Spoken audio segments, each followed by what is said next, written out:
Okay, so this is my 2022 Charger Redeye wide body. This is my home shop, and I bought the IC chiller setup, and I said I would make a video for some of you. I spent a lot of time trying to get this correct. So I'm going to show you first. I'm going to show the electrics and a few things I ran, but I'm also going to go ahead and start by showing you how the lines are run on this. And hand this off to my wife, who's going to help me film. So I tried to keep all the factory lines as best I could. I didn't cut any factory lines. This is obviously the chiller brick that they send you. These are the kit is called plug and play. In reality, the only plug and play are these are the factory AC lines. This is the block that comes with the chiller that connects, and then this is the interchiller. It comes pre-insulated and taped. This is the factory interchiller brick. So if you have a Redeye or a Demon with a factory chiller, it does bolt up to this pretty well. I opted for this optional auxiliary tank and their bumper inlets that come with this, so you don't have to cut up your crash bumper. And someone just ran by. So I'm going to show you the routing of the hoses first. This is the pump back in here, as you probably know. This is the outlet of the pump. The inlet comes on the very end of the pump here, but this is the outlet of the pump. So the way I have this plumbed, either all of the intercooler coolant goes through the heat exchanger, the factory heat exchanger, or it goes through the interchiller brick. And this is the optional bypass valve I bought as well. So the way I have this set up, I have a very short hose. This is a -16 coming off this pump. All the lines are -12, but the pump is -16 and uses a factory line to step down. So what I've done here is I have a 3/4 inch MPT fitting I bought from Jegs. It happens to be blue because it was on clearance for like $1. And it's -16 to -16 or 1 inch push lock, very short. And then it goes into here. I used Teflon tape and I used Teflon thread sealer as well to get a really good connection. And so we come into this. It's normally, it switches between these two ports, the bypass valve. So the middle port is always in line, which is what you need. And the way mine is set up, it pumps fluid either to the chiller brick or it pumps fluid to the stock heat exchanger. So coming out of this, it comes out of the bypass valve, and I ran an AN line for this particular one, and it goes into the in port on the interchiller brick. This line actually worked really nicely at this length. You want to keep it where it's not a straight shot, so there's a bend so it can never get pulled, but it also helps support. So this is actually pretty well supported the way this is situated. This is the 12 volt power.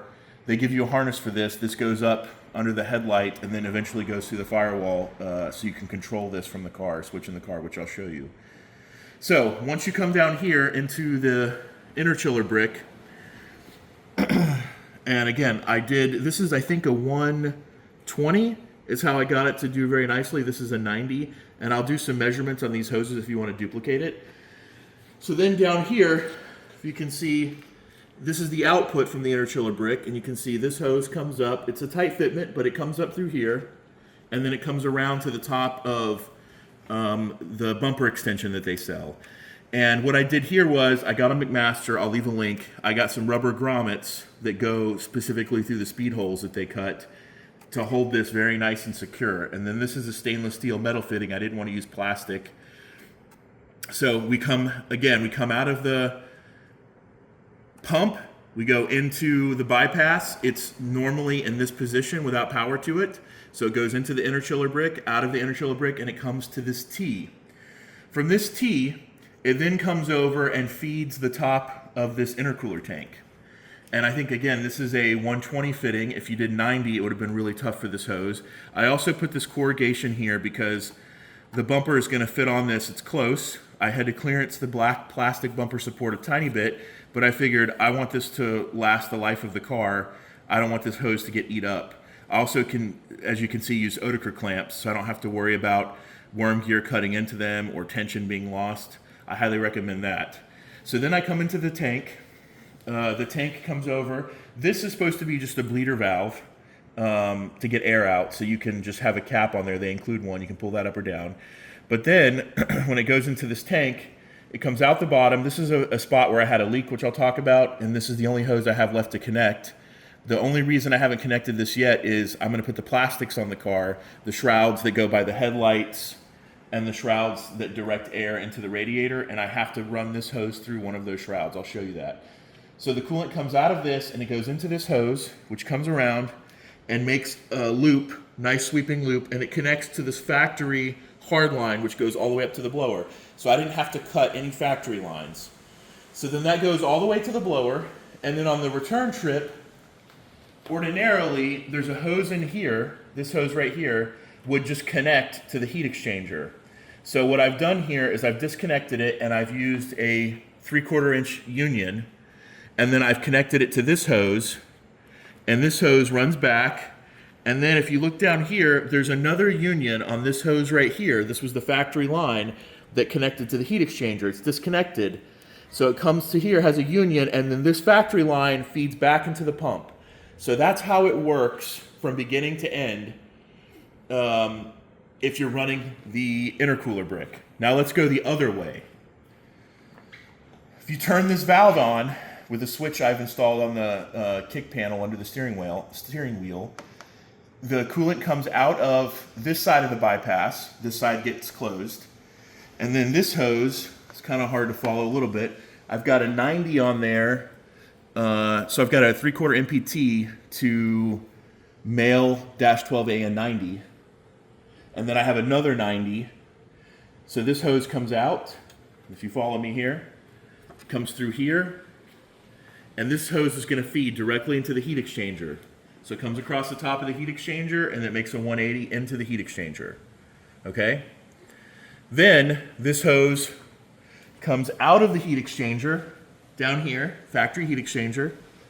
I've got a preformed 90 and then a hard 90, and I ran this hose back up through the bumper winglet using those rubber grommets into this T.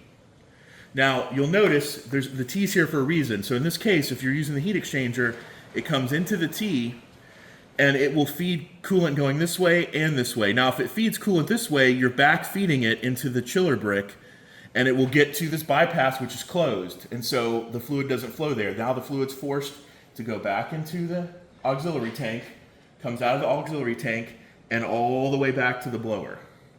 So this factory line over here wasn't cut. This is the original factory line, so all this is completely reversible. One thing I haven't done yet, I'm waiting on it to be delivered today from Amazon. You can see I've got a little bit of heat reflective Velcro where we're close to the radiator. I'm gonna use that heat reflective Velcro to make sure this line stays nice.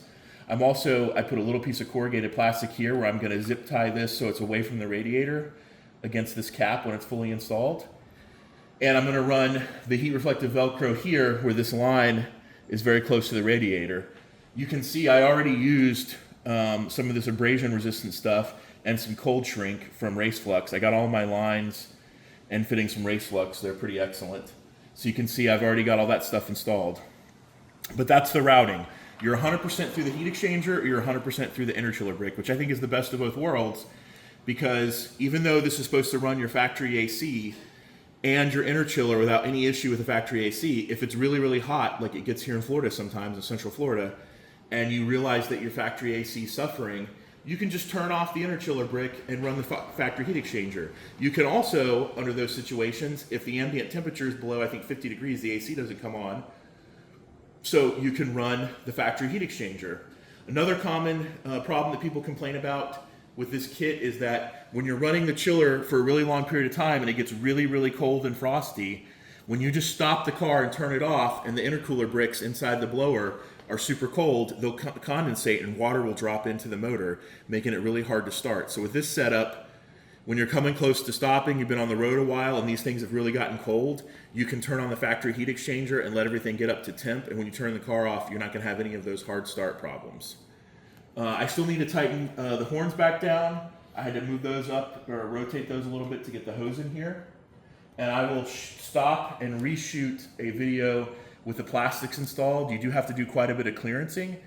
But honestly, I spent a lot of time on this, probably more than I should have, and I think this is the absolute best routing for this kit and to get the most bang out of your buck here. As far as a couple of other things I want to point out, if you go to remove the crash bar, there are 4 bolts, 1, 2, and then 3 and 4 behind this hose. The same 4 bolts are over here. 1, 2, 3, 4. When you go to remove this, you have to drill some spot welds. And so you can see this is a hole drilled through the spot weld on the top. This is a hole drilled through the spot weld on the bottom. So to get this bumper off, they have instructions, and they're not the worst instructions I've ever read, but there's a lot that you're missing there.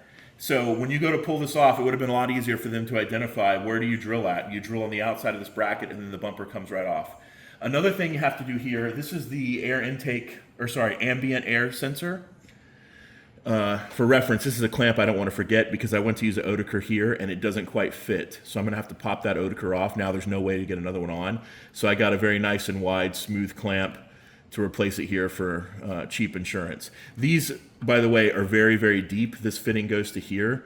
As hard as I tried, I couldn't get this last little bit because I'm using fuel-rated hose from Raceflux that will last a lot longer than radiator, just standard heater hose, and it doesn't flex quite as much. I still highly recommend it. It's great for these push lock fittings, but for this barbed fitting, I just could not get it all the way.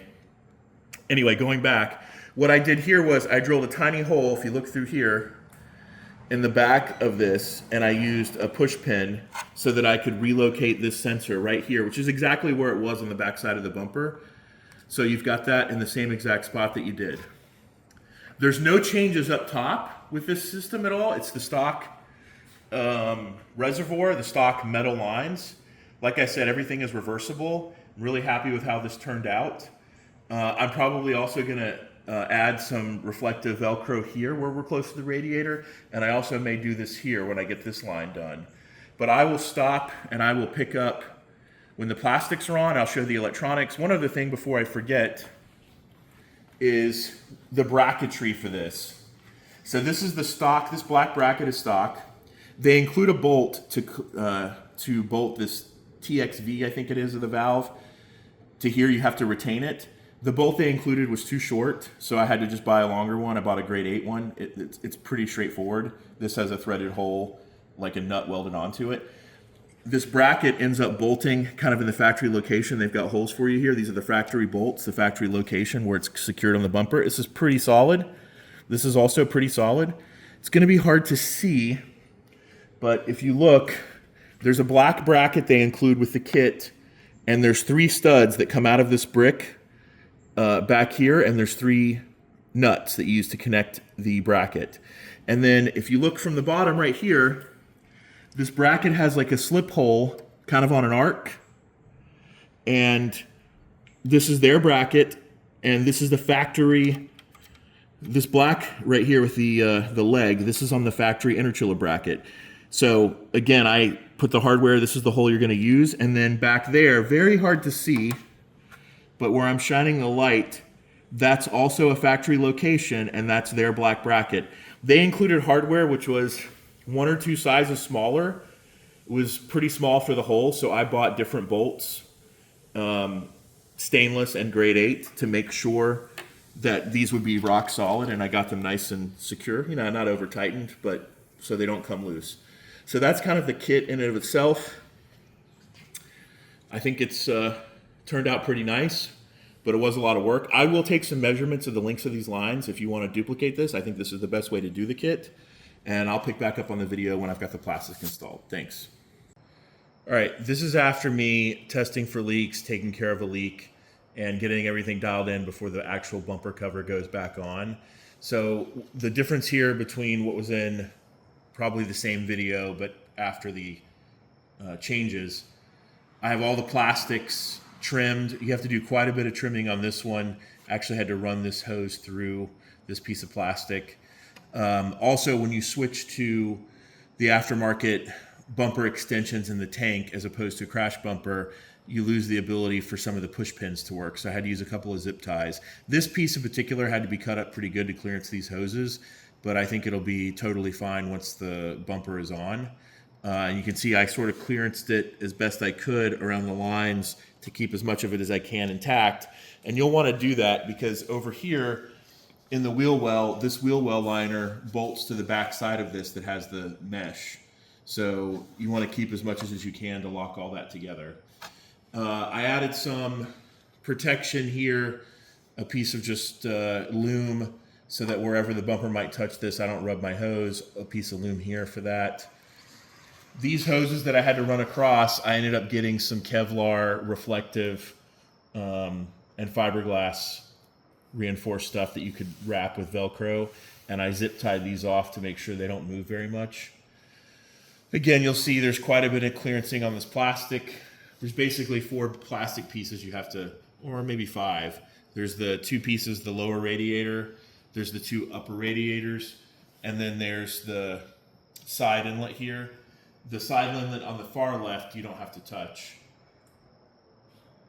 I also used some of this when I put the hose together. I didn't need to use the Velcro because I thought of this and used this nice Race Flux silicone and fiberglass heat shielding, just as extra protection to protect the hoses. So this is sort of a lifetime installation. One other thing I wanted to note, just to make it easy for anyone doing this, they include this extra AN port that you don't actually have to use with the cap, so that you can pre-fill this. I think it's probably impossible to get the air out of the system if you don't pre-fill this. So I would recommend filling this tank up after you have everything good to go. I would test it with water. I got cocky and said, I'll just do it with coolant. What could go wrong? And I had a couple of fittings, AN fitting leaks that I had to address. And in the middle of that and testing for leaks, I went with coolant again and again, swing and a miss. So then I switched to water. And once I got it dialed in, I went back, drained it out, and added coolant. You definitely want to make sure you have at least a 50-50 mix, because you can freeze it up if you're using this system. Another thing I would recommend is, and I can put a link hopefully if I remember, is one of these kits where you can actually seal this to the top of the coolant reservoir for the blower, and you can fill it up with fluid and add head pressure to it. I don't have it on the car now to show you, but it's really nice for burping the system and getting some pressure there. And then of course, even if you have extra fluid in here, when it's full, you can just put the plunger in and pull this off with minimal leakage. So this is like a $20 part. I think it's a radiator fill kit. Any of them will work, but the one I chose to buy worked pretty well.